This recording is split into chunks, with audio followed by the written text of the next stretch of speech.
Good afternoon. I am now live. It's nice to see you if you are with me.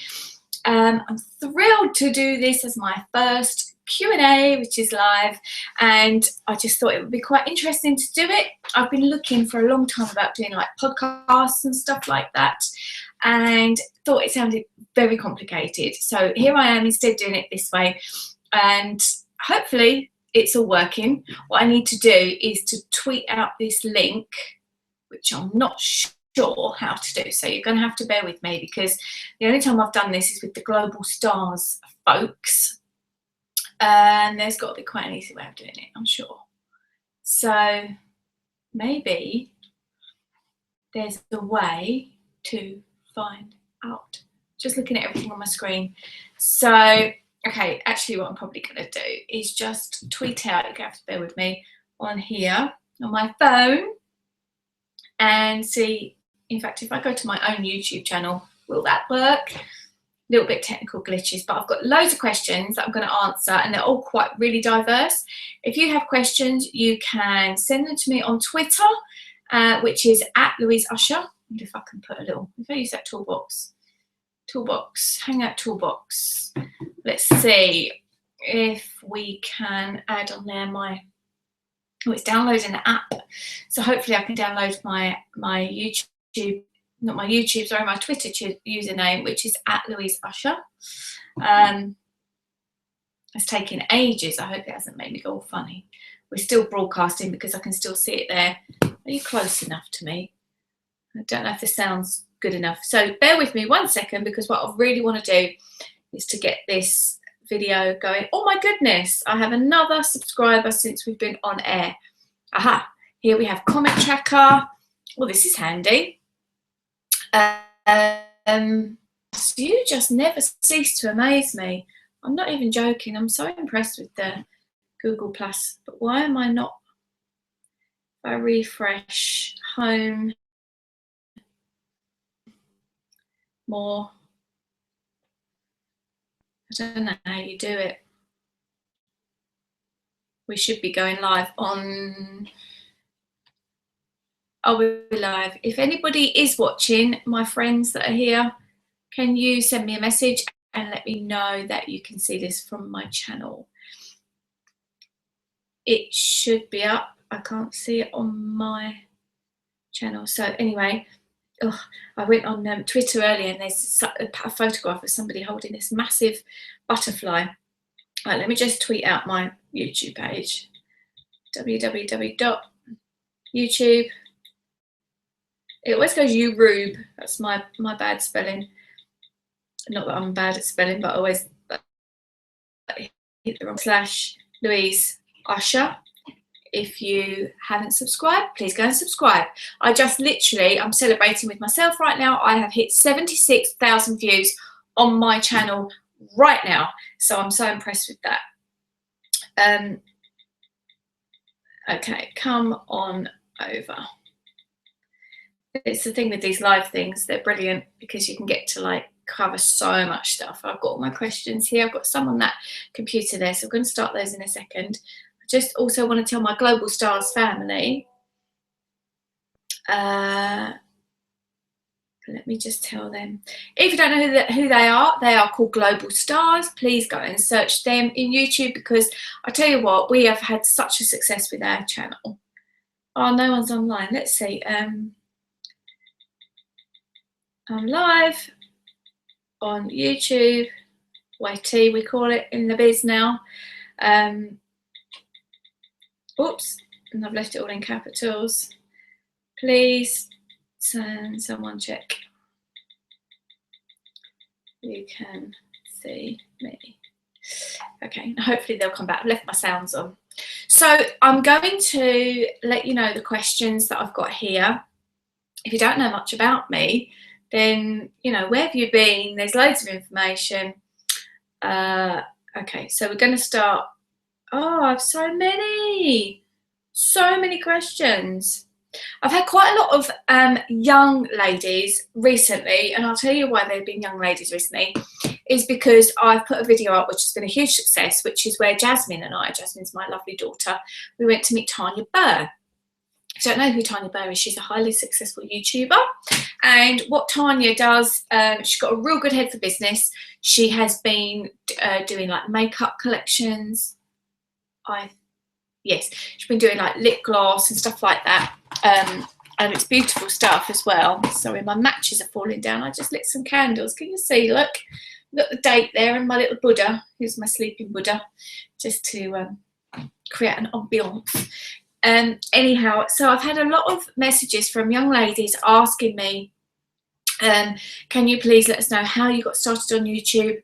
I'm thinking of starting a blog. Can you give me some advice and some tips? And I've got loads, and it's very hard to cover that in one small message. So what I've decided to do is to do this Q&A with the, oh, that computer's gone to sleep. So with the Q&A, what we can do is let you know that all the things that you want to know, I can sort of share with you. So it's really raining in England. What's going on? Yesterday it was lovely sunshine. Anyway, I have a cup of tea. Bit of a boring mug, isn't it? But anyway, I mustn't complain because Jasmine made it for me. So basically, if you're somebody who wants to start on YouTube or wants to start a blog, my recommendation to you would be start it on a platform that's not going to cost you any money. Obviously, is there someone there? Hello. Obviously, YouTube isn't going to cost you any money to get started. It doesn't need to anyway. And what I use for my website is blogger.com. You need to go to. And if you go to blogger.com, then you can just use, you don't have to be able to do HTML, which is the code language to build a website. You don't need to know that. What you do need to do is just to be able to upload some photos, which always makes things really interesting. The thing with Blogger as well, you can like drag and drop everything that you need quite easily. So you can pop photos into your blog, you can write onto your blog, you can link things up. So say if you were saying over on my YouTube channel, those words that say YouTube, if you float your, it's all right, I'm doing a little live hangout. Okay. With my audience. So across the top there, you will put, I've lost my train of thought.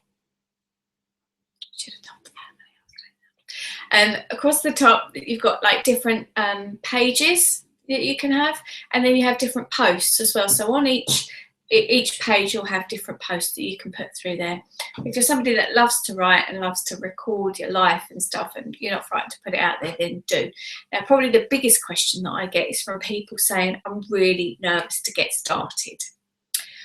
So the tip for you guys and girls is probably you're either at school or college and you don't want people to sort of like say stuff about you. And I've got to be honest, people are always going to say stuff about you. If it's bad, then sometimes, yeah, they can be a little bit jealous. So sometimes that's why they're going to say stuff. Obviously, some people can be really impressed with you if you're out there on YouTube. Obviously, if you want to do it as a career, like somebody like Zoe's done, Zoella, Tanya Burr, all those guys, then you've got to start somewhere. If you're really worried about it and you want to do it anonymously, it is possible. I considered this for my writing of books because I've got some that I want to write, and they are bordering on, not quite, but bordering on a fantasy romance. So not quite erotica, but a little bit more cheeky than I might like to let out there for all and sundry to see. So I was thinking about using a pen name. And I was advised by somebody in the business who's a highly respected full-time author, said using a pen name, which is like also known as a pseudonym, is a very difficult thing to do. It takes you twice as much hard work to get all, to get the following that you need to get. But what you can do is you can set it up and you can link it all up with, if you've not started anything online, it's easier. Link it up with a Twitter account without your name on it. Make your YouTube channel without a name on it, but also give it an easy name to remember. Everyone says that. If you've Googled that at all on YouTube, everyone says, like, use a name that's easy to remember. And you can film things that you could either put music to. So say if you was filming your makeup collection, you could film it put music to it, put like loads of words over it. So you haven't got your voice, you haven't got your face, you've only literally got your hands and your makeup in it. And that is a way you can start if you're nervous. So you could do that, and then at a later stage when you've left school or whatever's stopping you from showing your face, you can then start to show your face. So that would be my advice. What I wouldn't recommend is that you don't do it. If it's something you want to do, flipping well, go and do it, you know. And sometimes it's sort of like, I've dilly-dallied, and I came across another YouTuber today, and she's been in, out, in, out. And when she put a video up, all of these people commented, and they was like, my heart skipped a beat when I saw you put a new video up. You haven't put a video up for 10 months and all that. I've actually sent her a message because I went offline, kind of, didn't do as much as I've been doing recently and as I did before for about 2 years due to personal reasons, which I don't have to go into now. But if it's something you want to do, you know, you should do it. You're always going to get people that laugh. You're always going to get people that don't like what you do. Well, that's fine, because if you think about some YouTubers that you've clicked off of because you've not liked watching their stuff, for every person that's like you, oh, that's cool. Hello, Stephen. I've just got your Twitter. Thank you very much for saying you're watching. I don't know if you can join me on this. Perhaps we can have you on as a little guest in a minute. Anyway, so as I know you guys are watching and it's not all young ladies, then we will... Oh, it's showing me now the viewers, so that's really off-putting. Sorry about that. Yeah, so I've totally lost my train of thought where I was. Oh yeah, don't not do it. You know, if you want to do it, just do it and just deal with the consequences later. So heading on from that kind of big subject, which is like, how do I get started? Go to blogger.com and go to YouTube. And if you're worried about it, do it anonymously to start with. So thanks, Stephen, for the heads up. It's good to know you're out there and watching. Still got that butterfly keeps popping up. I'm going to just retweet your tweet because that's just awesome. And get on to the questions. Question number one, a lot of these are from Helen, and Helen is my lovely friend over on, she's over on Global Stars. If you haven't seen Helen, she generally does the Friday videos, and she is just brilliant. So you need to get over, subscribe to her channel and subscribe to her Global Stars channel as well. She said, what or who inspired you to start YouTube? That's a really good question, and I'm trying to remember. I started YouTube in June 2011.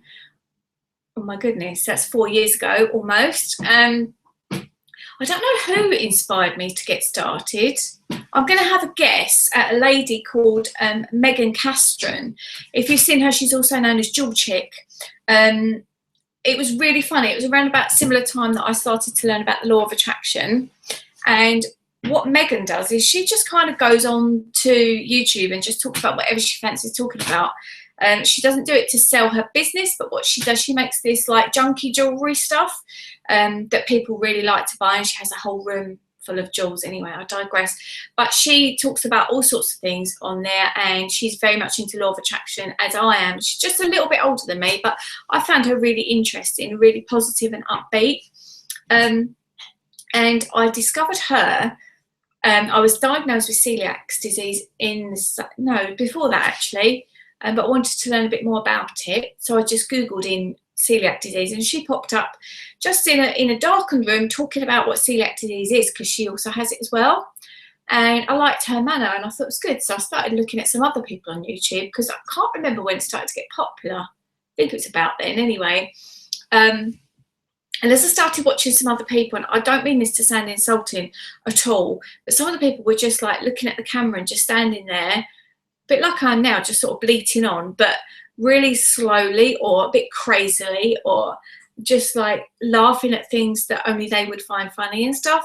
And they were getting like really popular through this. And I thought, well, if they can do it, there's something there for everybody. Oh, thanks, Helen. Hiya, honey, talking about you. So I thought, if they can do it, why can't I do it?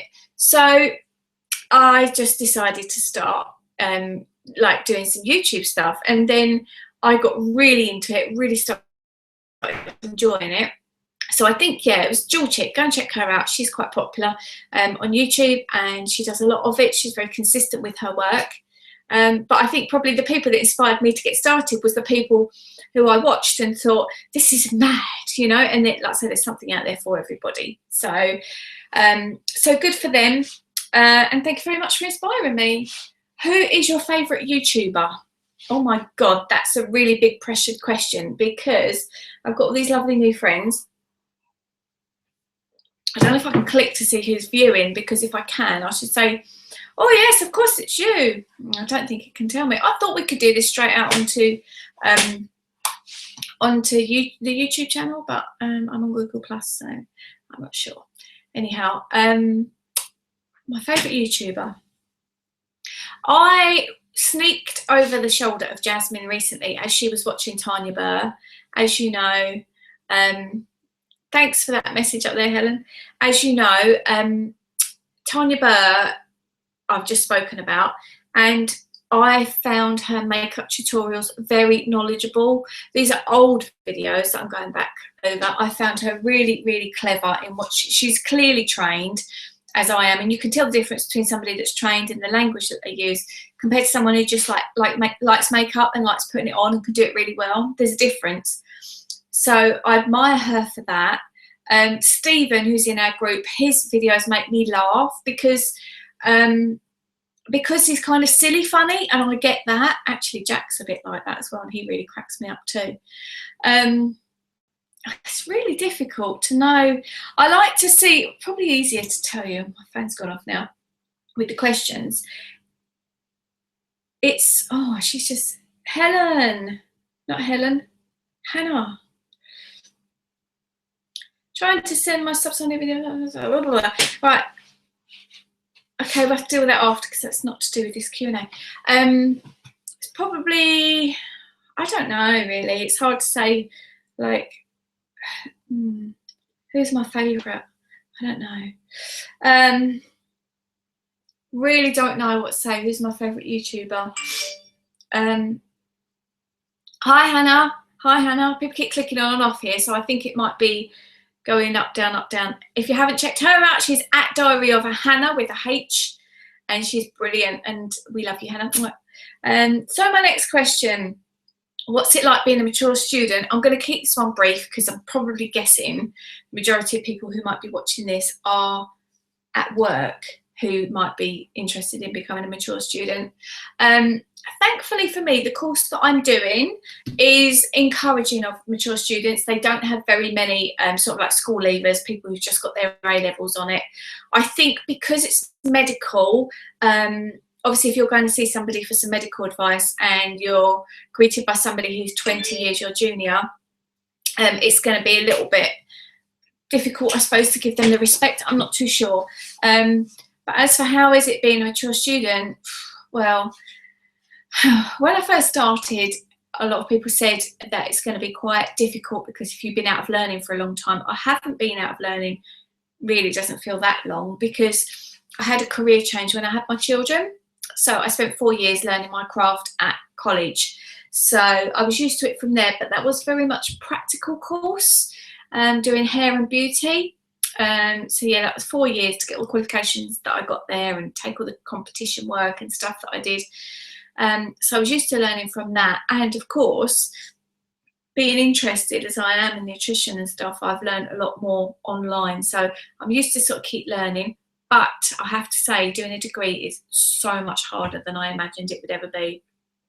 If you're considering doing a course, really look into it, because I really looked into it and I saw different bits of advice. Some people said you only need to put in an hour a week at home. Other people, like the university website, says you need to put in 35 hours at home, and then you do 12 hours at university, what they call contact time. I probably could fill a good 10 to 20 hours of homework a week, but I work full time and I'm a mum, and obviously we've got all this online stuff as well, and it is really busy. Life is very, very busy, which is great. I do like it being busy. Sometimes it's a little bit overwhelming, I've got to be honest. In a way, I think it would be great to go to university. I didn't go to university when I was younger. We didn't really do things like that when I left school. But I think to go back to like be 18 or 20, whatever age it is you go to uni, and just do the uni thing would probably be brilliant. And I know I'd be a straight A student because I'm getting quite a lot of A's now, but I could do so much better if I had that extra time. The downsides of it is the housework doesn't get done so much. My children now have got piles of pocket money because I say, can you please prepare some vegetables and, you know, things like that, and they help me out no end, but obviously they get more pocket money for it. So it's cool, I'm enjoying it. It's nice to have a challenge. And also I think as a mature student, me and the other mature students on my course, there's a lot of us, we've all sort of said we really knuckle down, because it's like, thanks again, Hannah, it's really like, every time I get my messages, it throws me, doesn't it? Yeah, anyway, that's probably enough of that. Let's go back to my other questions. What food do I recommend most highly in terms of diet or nutrition? That is a really good question. Very difficult to answer in short space of time.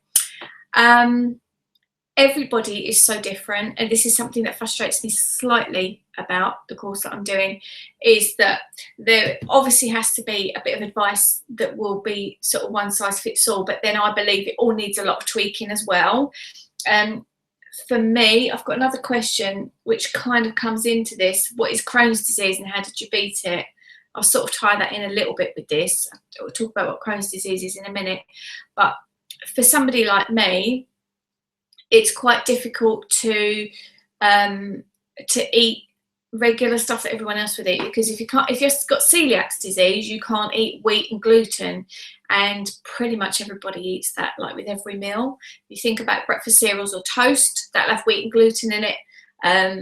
Very often at lunchtime you'll have a sandwich, wheat and gluten in it. Pasta or something like that for tea, wheat and gluten in it. So it did take a lot of tweaking for me. Look at my hair today. Used my herbal essences. I want to do a recommendation for them. It's quite nice. Yeah, so it is different for everybody. I'm not saying that wheat and gluten is bad for you, but for me it is. So I do think that, yeah, it's really difficult. So what I would suggest, in fact, I've just started a new book which is called Lighten Up. And I'm going to put in there lots of things about dietary advice if you want to like lose weight, be more healthy, because I think we all get so focused on, I've got to do this, I've got to do that, and I don't know really if that's the answer. I think you make a few tweaks which are sensible tweaks, because you know what you should do, you know what you shouldn't do. Have I heard about detox? Did that say? No, I haven't. If that's what that question says, let me just get into that. I haven't heard of detox, but thanks for the question, Hannah. Tell me what it is. I'm guessing it's probably a tea with something that's detoxifying in it. You know, as well, coupled in with the law of attraction, I think that if you think something's going to be really, really good for you, then it generally is going to be really, really good for you. So if you're going to eat some, this is what the law of attraction says, if you're going to eat some chocolate and you're going to think it's going to make you feel amazing, then it will. If you eat it and you're like, oh God, this is not good for me, this is full of sugar and fat and I'm going to get fat and I should be feeling really guilty eating it, then it probably will. So this is why I think lightening up is going to be, you know, a good way of explaining. I feel like I want to have a conversation with you now with this. It's a difficult one, because like we all go on a little journey, don't we? Some days we'll eat really well and we'll think, oh, I've done really well, I'm really proud of myself, and other days we don't. And I've been on my own journey as well, obviously because of health, but I think health should be your number one focus, and then I think everything else kind of follows on from there. So if you follow the guidelines of eating your 5 a day, I do think vegetables are very, very important in your diet. But then so is protein. You know, you do need, so there's probably a whole other hangout, but you do need your protein, do need fat. Fat isn't bad for you. And the latest thing that they're starting to look into is we've been saying for years, saturated fat causes heart disease. And they're now starting to revisit that one. I think maybe actually it doesn't.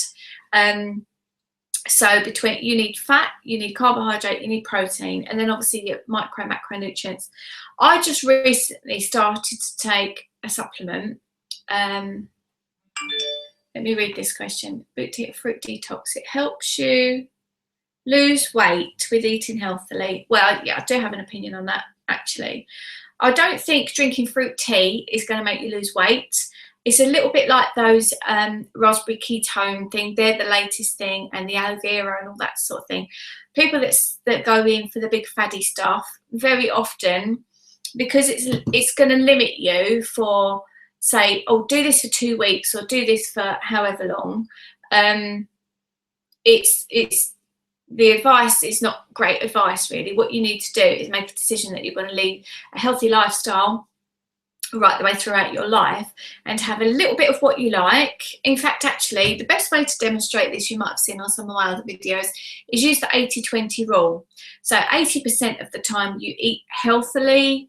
I mean, most of us know now what that is. It's a balance of vegetables and fruit and nuts and seeds, and obviously lean meat, kind of, you know, stuff like that. You need to make sure you get enough fluid. That's really important. As I've been learning about biology and stuff, Hannah, you might have done a little bit of this in your course. As you learn about biology and stuff like that, you know how important things like water is to the body, and it really is true. We are mostly made up of water. That's a really hard question to answer. Is there one food that I would recommend? If I had to recommend one food, I would probably recommend something like carrots or broccoli or something. If you can put that in at least once a day in with your meal, it's going to fill you up. It's going to be low in calorific value and very high in nutrients. So something along those lines. But I eat loads of chicken. Eggs as well. Eggs is a very good food. I never really used to like eggs and never really ate them. Once I was diagnosed with Crohn's disease, and I realised that an egg is something that's very hard for someone to faff about with. You know, they can't keep adding a load of rubbish to it all the time because it's contained, isn't it, in its little thing. So as long as your hen or your chick is healthy, you're going to eat a healthy egg and be great. So I hope that helps a little bit. It is a big question, and obviously I think people are really interested in what I've got to say about food and stuff. So I think, yeah, probably we're going to revisit that a lot more, maybe do a bit more in the kitchen as well. And now Trust Helen's come out with these kind of things. My favourite movie, she's asked. Favourite movie, I've got a few and they're all quite similar. I like Love Actually. I think, just had an email about the Shorty Awards. If you didn't vote for me yet, I'm not sure if it's too late or not. I don't know what the time is in America. If you haven't voted for my Shorty Award, please do that. Favourite films, I love Love Actually. It's always on at Christmas time. I really love that. And I think, what's the lady's name? Emma somebody. She's a really famous actress, and I've forgotten her name. She plays the wife who gets cheated on. And I love the scene when she goes into the room.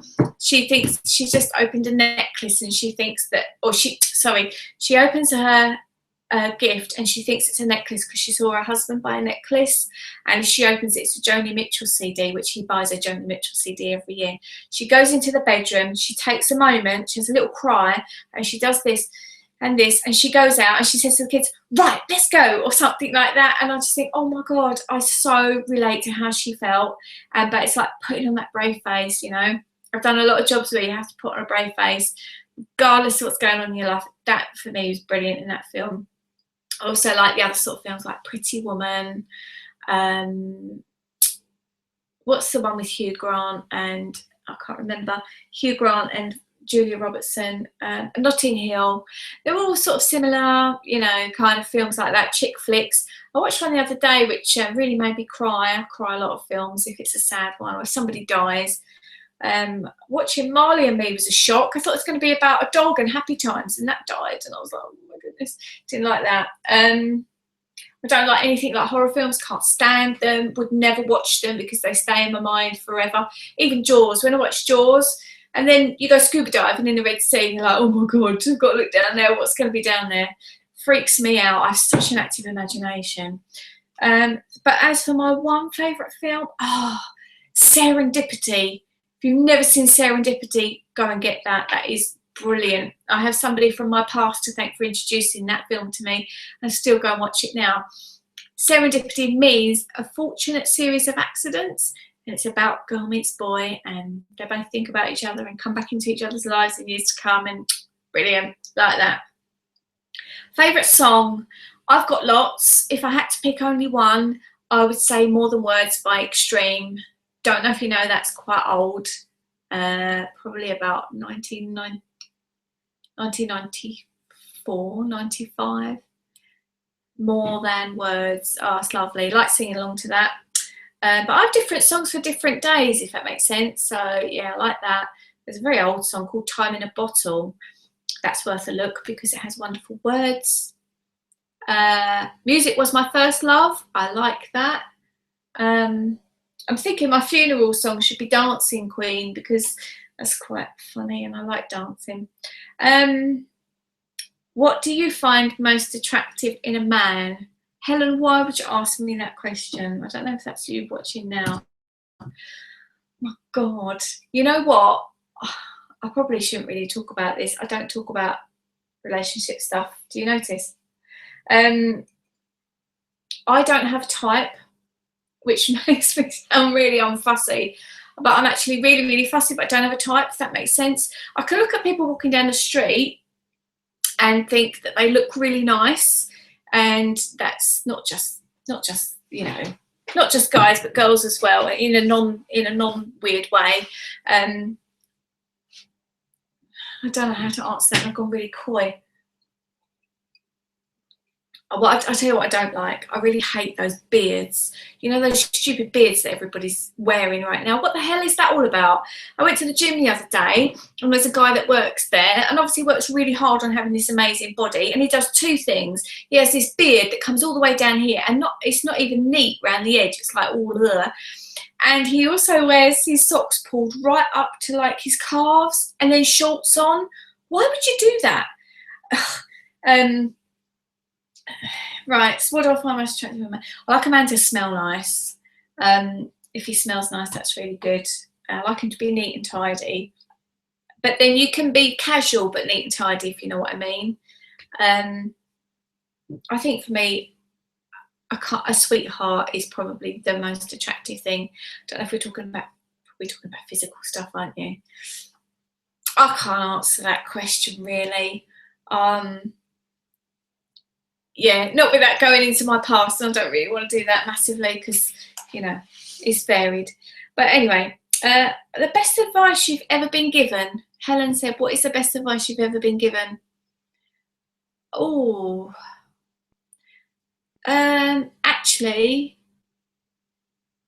probably not necessarily the best advice I was given, but an epiphany moment.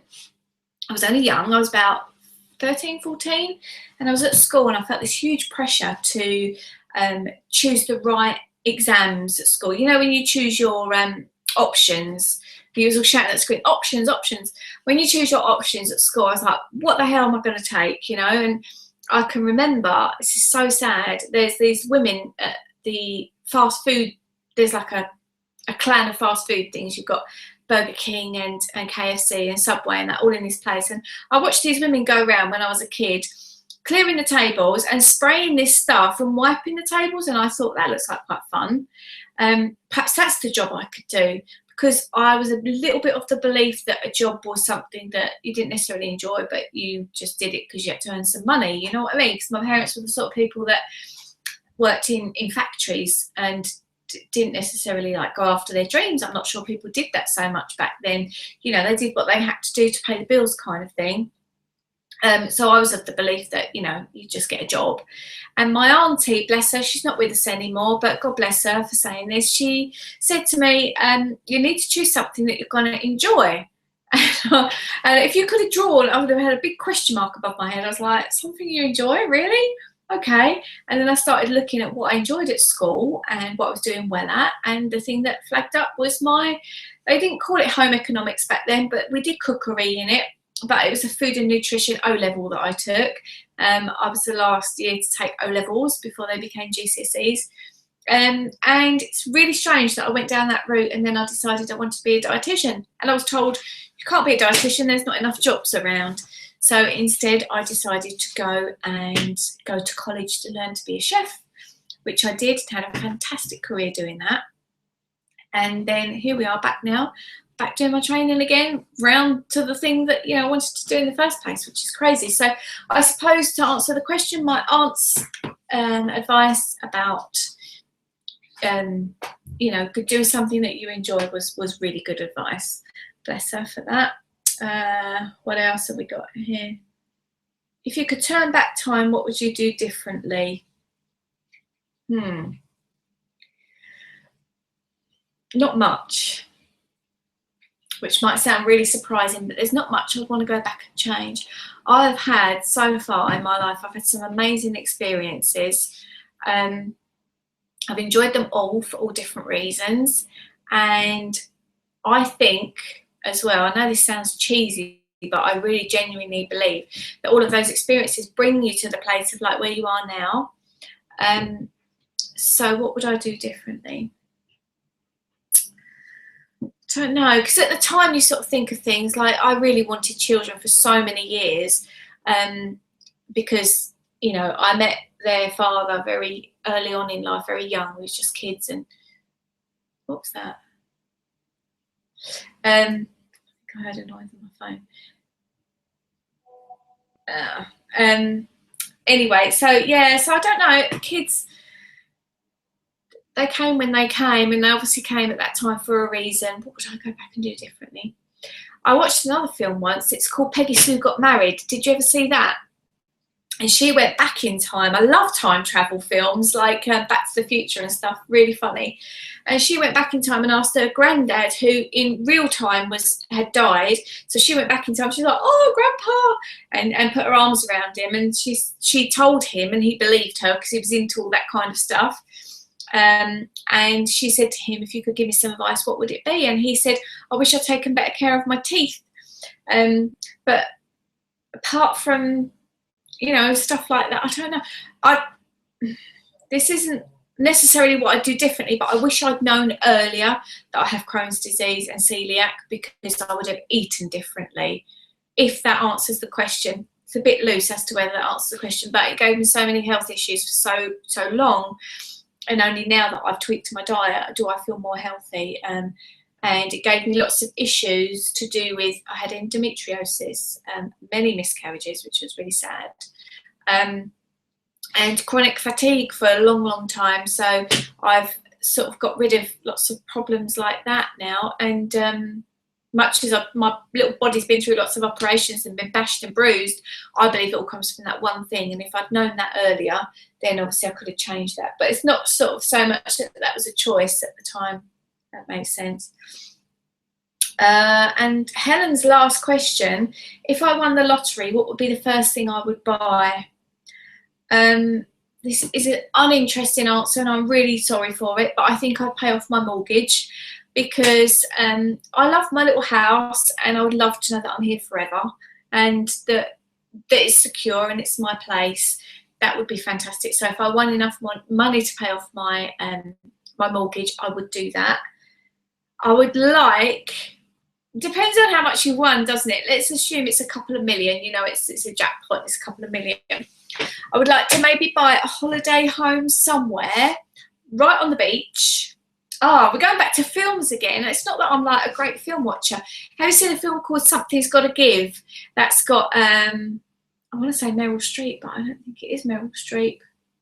No, it isn't. It's Diane Keaton and Jack Nicholson. Really funny film.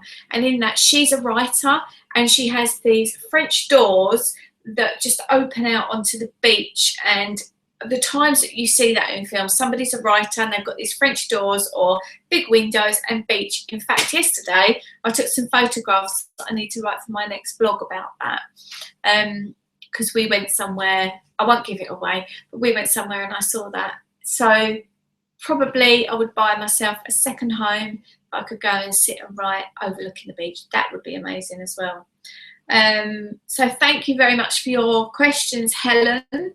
If you don't know who Helen is and you want to go and check her out, you can find her on YouTube and Twitter as Beauty and Helen, Helen.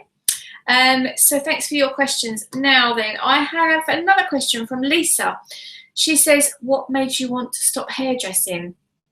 Well, actually don't want to stop hairdressing, Lisa. I really enjoy my hairdressing, and I love it. I do feel as though, given time, it's something that I don't necessarily want to be doing as much of with hours-wise, because it does give me a bad back. You don't see that many really old, like 70-year-old hairdressers. People have generally given it up by then because it hurts, you know, and it is a difficult industry to be in like that. So, but I'd like to stay connected in some way, shape and form. I've got customers that would possibly let me give up anyway, because they'd be like, no, you've got to keep doing my hair. And I'm probably going to do a little bit of, maybe a bit of assessing, tutoring, that sort of work. So I'm not looking at stopping it. I know I toyed for many years on what am I going to do, how am I going to fit all the things in that I want to do. You know, I want to do writing, I want to help people through their diet, I want to help people to get well. I want to sort of do a little bit of law of attraction coaching, like making people aware that things can be better. And I just want to do so many things, and I thought, why not just do it all, you know, just work hard. I like working hard anyway. And Michael has got 3 questions. Number 1, what is Crohn's and how did you beat it? Crohn's disease is a illness that you get in your bowel, in the large intestine, which is the same thing, sometimes known as the colon as well. And it basically, when you've got the disease flared up, it doesn't work properly. Well, it's not just, Crohn's is not just there, it's anywhere that your food goes, so from your mouth right the way through to the other end. And you can often not absorb food properly, so sometimes you could be malnourished. Some people can be very skinny. Some people find that the minute a bit of food goes in, their body clings onto it and they're like, end up with weight issues. So if you've seen my videos over the years, I've got bigger, smaller, not much I can do about that, but all the while I can stay healthy, I'm going to try to do that. So yeah, so it's a funny old illness that comes and goes. It can be flared up by stress, it can be flared up by, I believe, the wrong kind of diet. Although my gastroenterologist and I had an argument about that. He believed it could only be rectified with drugs, which is things like steroids or surgery. And I was not prepared to go down that route, so hence I'm very cautious with what I eat. So how did you beat it? Well, I did a lot of research on the internet and I found something that I thought might work for me. There's a lady called Elaine Gottschall, and I can't spell that for you. But if you Googled specific carbohydrate diet, it doesn't say don't eat carbohydrates. It isn't low carbohydrates, but it's specific carbohydrates. It gets quite scientific, but there's like different types of carbohydrates, and you can get some that are called monosaccharides, and mono means one. Like you think of the monorail, if you've been to Disneyland or something, it's on one track. So monosaccharide, you don't have to break it down in the gut like you do with disaccharides and polysaccharides.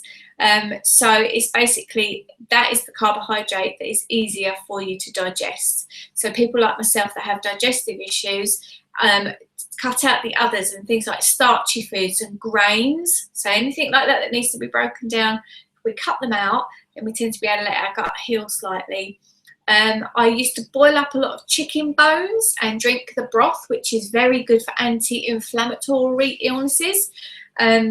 So that is, and actually it's delicious. It sounds a bit, but it's not, it's really nice. You put a bit of salt in there, not the normal rubbish that you get. Make sure it's proper sea salt.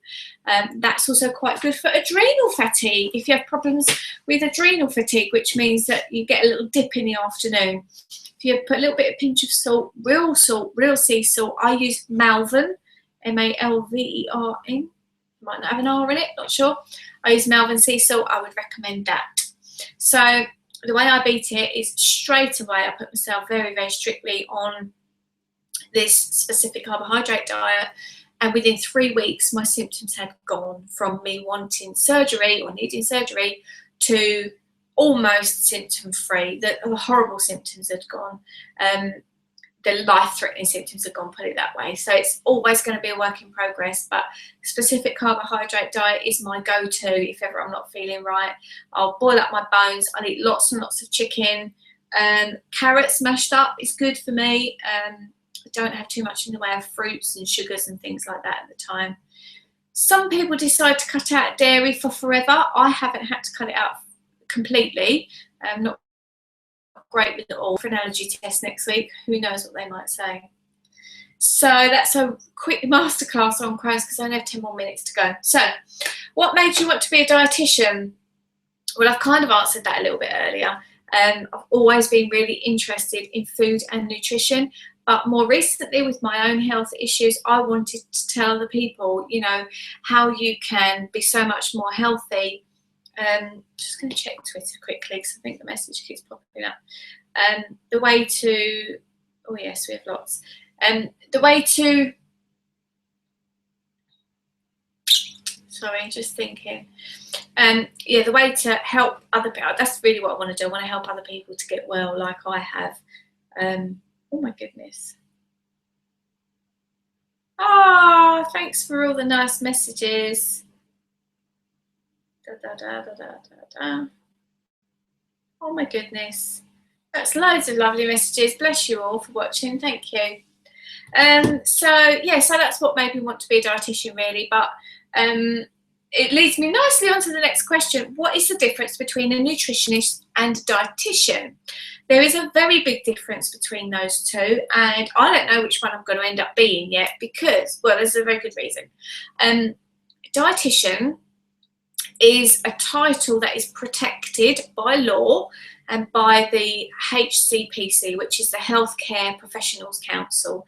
So anybody that's like a doctor or a midwife or somebody that does, I think, radiology as well, all those kind of things, they have to be regulated by the HCPC. So you get your nutrition and dietetics degree, you do lots of work in the hospitals, and then at the end of that you can go and register with the HCPC, which will then allow you to be a registered dietitian. And then every year you'll have to do your what they call CPD, creative personal development, and keep all of your knowledge up to date and make sure that you do things that extend your experience and stuff like that, and that is all regulated. So a bit like going to see the GP, you couldn't go and see a GP that wasn't regulated. It's the same with being a dietitian. However, as a nutritionist, they aren't always regulated, or they aren't regulated at all, sorry. It isn't a protected title. If somebody says they're a registered nutritionist, that's possibly slightly different because they need to have got a degree to do that. I would recommend you see somebody that has got a degree, although obviously I've got a lot of knowledge and experience and I haven't got my degree yet, so I could help a lot of people. I feel that sometimes you go to see somebody with good faith and they don't always tell you, actually, I can't help you with that, so I'm not going to charge you any money. I would recommend you go and see that other person instead. But nutritionists can go down different roads as well, as dietitians tend to be more focused on scientific-based evidence. Sometimes nutritionists can be a little bit more like me, where they like a bit of holistic stuff thrown in there as well, to do with like meditation, mindset, and all of that. So they're similar. They'll have very similar knowledge if they've both done the degree, but dietitian is a protected title, and they can write prescriptions as well. And then Holly said, can you tell us about your plans to write more books? Yes, Holly, I can. Take a deep breath. We have 10 minutes to talk about me writing more books. If you've got any more questions, quickly send them on Twitter to me. It's at Louise Usher, and I will pick them up before we finish. So, writing more books. My love is sitting down and writing, or like reading. This makes me sound like a 5-year-old kid.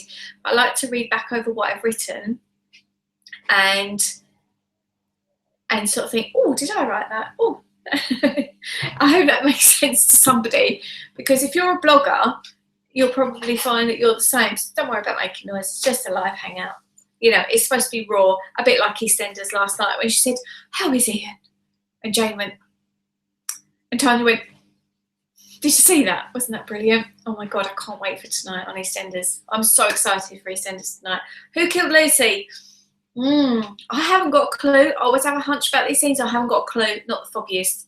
If you know who killed Lucy, leave your comments down there. And it has to be today, not before the episode goes out. Anyway, back to the writing. When I was a child, you might know this story from watching me on YouTube. When I was a child, I used to write lots of letters to my grandparents and just used to write all the time. When I was about 11, I went to this dancing school, and I had this little fantasy in my head that we would do Grease as a like a show thing, and I rewrote Grease into a shorter. Who rewrites Grease? You know, nobody does, but I just pulled out like the main bits, and I loved writing, like physically writing with my hand, and it's a bit sad really, but I've just always loved writing, and I decided that I was going to write a book about my IVF journey. And I started that and got a lot of interest about it. A lot of people were like, oh my goodness, there's not a book like that out there. We really can't wait for you to finish it. And it is, I'm really proud of what I've done, but I haven't finished it. I don't know why. It's a bit like me with my YouTube journey. I dillied and dallied, and I thought, why am I like not finishing this book? There's a reason that I'm not finishing this book. And I think for me, it was about my mindset. I think I needed to make a decision that I am really keen to write books. I would love to make it not just books, but you know, columns and blogs and all of that. I would love to write for my living with all of the knowledge that I've got to pass on. So I've made a decision only in the last couple of weeks that I'm really going to start to focus on that a lot more. And oh my goodness, it makes me feel all calm talking about it, and it really warms my heart, because that is something that I've wanted to do, and I've been feeling emotional. Oh my goodness, don't do that. Thank you. I've been kind of putting a lid on it for reasons of not having the belief that it could work. But like, so many people like to read stuff, and so many people like to have communications through books or journals or anything like that. And I have got 2 books. One is the IVF book, another one is called Manifestations book, and it's got lots of links in it. It's more like a link up kind of book, and I'm only going to charge probably 77p on Kindle for it. And there's loads of links in there as to how you can learn about being an affiliate marketer, or how you can make your business work online. And I've just shared lots of nuggets of information that I found on there while I've been learning over the last 2 or 3 years.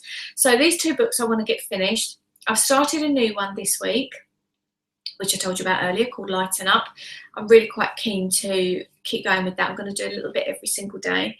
And something inside me's clicked, and something inside me has said, this is what you need to be doing. Really emotional. This is what you need to be doing.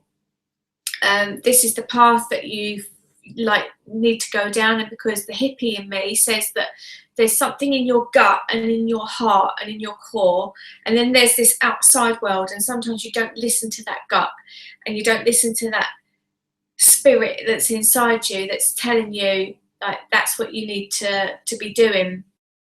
And I started to listen to it, so it feels like really like a weight's been lifted off my shoulders, and that's the route that I'm going down now. So I'm happy to say that I can't remember what the question was now to answer it. Oh, about the plans to write more books. So I intend to get 2 out this year, at least, possibly more. I also have some stories which will be based on true stories, only based on. So I'm going to obviously make them a little bit more dramatic and all the rest of it. So yes, chuffed to bits, and I would love it if you would come on my journey with me and come along to like the whole journey of me going on my book writing and my blogging and my YouTubing and everything. So I really hope that you've enjoyed this Q&A session. We will do some more because it's going to be like a kind of podcasty type of thing. But instead of doing podcasts, I'm going to do this because it's easier. It's just like click a button and it's done.